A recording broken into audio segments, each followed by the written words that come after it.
अब नेक्स्ट क्या हुआ है उसके बाद, अम, जी जब उसके बिलिंडा के बाल कट गए तो उसके बाद क्या हुआ है कि then flashed the living lighting from her eyes, and screams of horror rent the affrighted skies. तो जब बिलिंडा के बाल कट गए she grew furious, और ऐसा लग रहा था कि उसकी आंखों में से there was a lighting in her eyes, उसकी आंखों में लाइटें चमक रही थी, और वो इतना चीख रही थी, इतना लाउडली चीख रही थी, ऐसा लग रहा था कि स्काई जो है वो जो आसमान है वो टूट पड़ेगा, और आसमान डरा हुआ आसमान भी, it seems her screams of horror tore the frightened skies apart, उसका जो आसमान था ना उसको तोड़ रहा था. Not louder shrieks to pitying heaven are cast when husbands or when lapdogs breathe their last. तो पोइट यहाँ पे is making fun of Belinda. He is making fun of Belinda's hollow nature by saying कि जब when some woman's husband die, किसी औरत का जब husband की डेथ हो जाती है या किसी की लैप डॉग, वो जो उनके पेट डॉग्स होती हैं, उसकी डेथ हो जाती है, तब भी वो हेवन की पिटी हासिल करने के लिए वो औरतें इतना ज़ोर से चीखें चिल्लाती नहीं हैं जितना ज़ोर से ये बेलिंडा ने चीखना शुरू किया हुआ, या जितना लाउडली वो चीख रही है. और when rich china vessels fallen from high in glittering dust and painted fragments lie, और जब कोई चाइना वेसल जो है, यानी कि कोई चाइना जार जो है, कोई चाइना पॉट जो है, वो किसी बुलंदी से गिरता है और उसके जो टुकड़े हैं, पेंटेड पीसीज हैं, उसके ग्लिटरिंग चमकते हुए पीसीज हैं, वो ग्राउंड पर गिर जाते हैं, बिखर जाते हैं, तब भी कोई औरत इतना वावेला नहीं मचाती,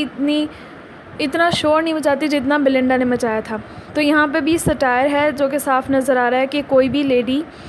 पोप क्रिटिसाइज़ कर रहा है उस टाइम की लेडीज़ को, और स्पेशली यहाँ पे बेलिंडा को, कि कोई लेडी जिसका पेट डॉग मर जाए या किसी का हस्बैंड मर जाए, जो कि एक बड़ी बात है, या और साथ ही उसको कंपेयर कर रहा है एक छोटी बात से भी, कि या फिर किसी की क्रॉकरी कोई टूट जाए, जैसे चाइना जार टूट जाए, कोई क्रॉकरी की चीज़ टूट जाए, तो तब भी वो औरत जो कि इतनी बड़ी बात है, तब भी कोई औरत इतना वावेला नहीं मचाती, इतना शोर नहीं मचाती जितना बेलिंडा ने मचाया अपने बालों की लट कटने पर. नेक्स्ट है,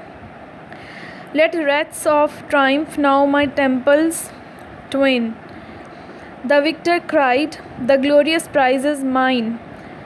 अच्छा, विक्टर कौन है? विक्टर है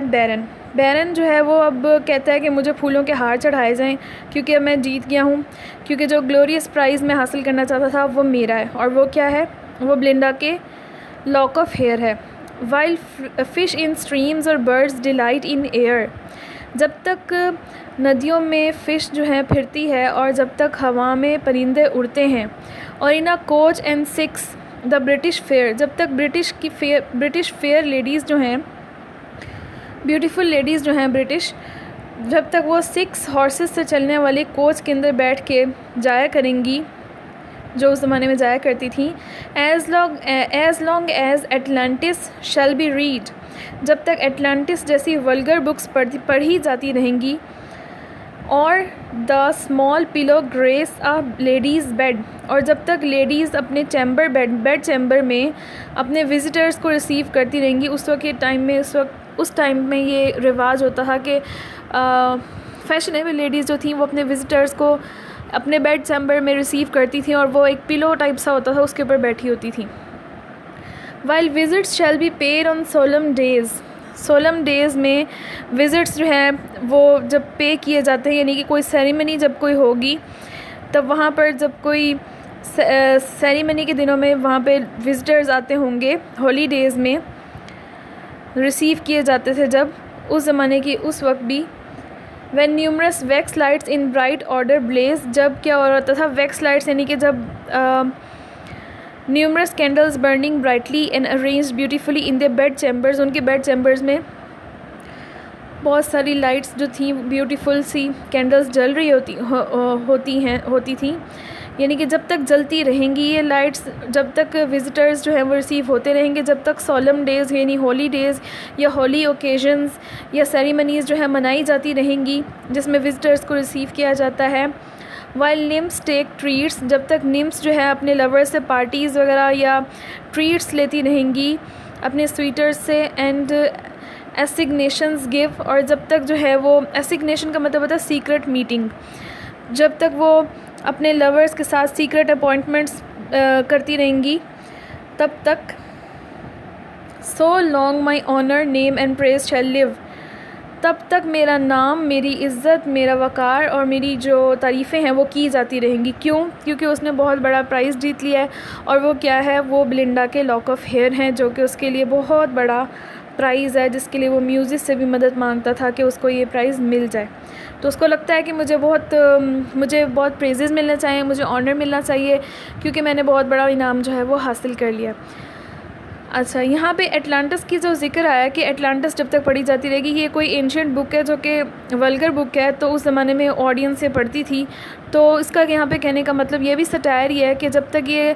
फ़जूल सी बुक जो है पढ़ी जाती रहेगी, इसका मतलब है कि फ़ॉर एवर, यहाँ पे इसका मतलब है फ़ॉर एवर, हमेशा मेरा नाम ज़िंदा रहेगा, क्योंकि ये भी हमेशा होता रहेगा। बर्ड्स भी हमेशा हवा में उड़ते रहेंगे, स्ट्रीम्स में जो है फ़िश भी जो है वो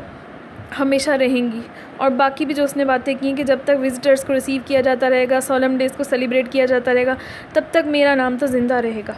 नेक्स्ट है what time would spare from steel receives its date. What time would spare का मतलब ये है कि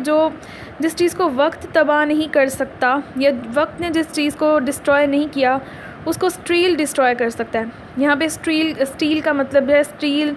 weapons made up of steel के बने वेपन्स जो हैं। एंड मोनूमेंट्स जो होते हैं, जो कह लें यादगारें कह लें, like man submit to faith, monuments like man submit to fate, सबको जो है फेट को वो कह रहे हैं कि solid memorials have to obey the will of fate just as human beings have to do so. जैसे ह्यूमन बींग्स को जो है फेट के आगे झुकना पड़ता है, इसलिए इन मोनूमेंट्स को भी फेट के आगे झुकना पड़ेगा। और यहाँ पे मोनूमेंट्स वो उसके बेलिंडा के हेयर को भी कह सकते हैं उसने जो मोनूमेंट हासिल कर लिया। Steel could the labour of gods destroy, तो जिस चीज़ को गॉड ने बनाया है स्टील उसको भी डिस्ट्रॉय कर सकता है। And strike to dust the imperial towers of Troy, और इम्पीरियल जो है शाही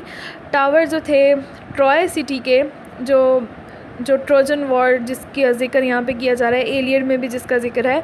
जो ट्रॉय का सिटी था, उसको भी डिस्ट्रॉय किया जा सकता है पावर ऑफ स्टील। तो यहाँ पे जो पोप है और यहाँ पे जो बैरन है वो कमेंट कर रहा है स्टील की पावर पर, ठीक है, कि स्टील की पावर ने जो है इतना शाहाना सिटी जो था ट्रॉय का उसको भी डिस्ट्रॉय कर दिया। स्टील की पावर ने कैसे? क्योंकि स्टील के बने हुए हथियार, तलवारें और इस तरह की चीज़ों ने उस शहर को तबाह करके रख दिया, जिसको गॉड ने बनाया था, और गॉड भी तबाह नहीं कर सकता था, तो उसको स्टील ने तबाह कर दिया। स्टील की इतनी ताकत है।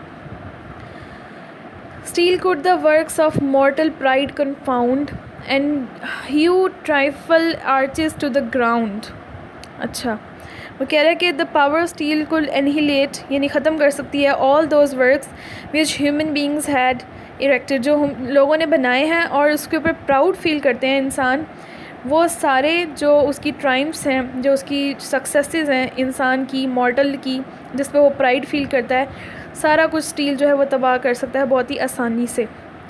व्हाट वंडर देन, फिर क्या हैरत की बात है, fair nymph beautiful Belinda, fair Belinda, कि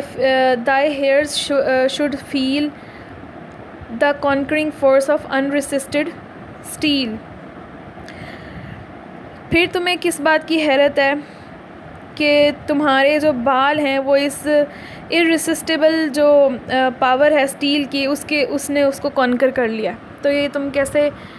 अफसोस की बात तो नहीं है, क्योंकि जो स्टील की इतनी पावर है कि उसने तुम्हारे बालों को भी कॉन्कर कर लिया है, यानी कि उसको फ़तह कर लिया है स्टील की पावर ने। तो स्टील की पावर का यहाँ पे क्यों जिक्र किया जा रहा है? क्योंकि स्टील की सीजर्स हैं जिससे उसने उसके बाल काटे हैं। So here ends the canto 3 of the rape of the lock. Next हम स्टार्ट करेंगे कैंटो 4 इंशाल्लाह।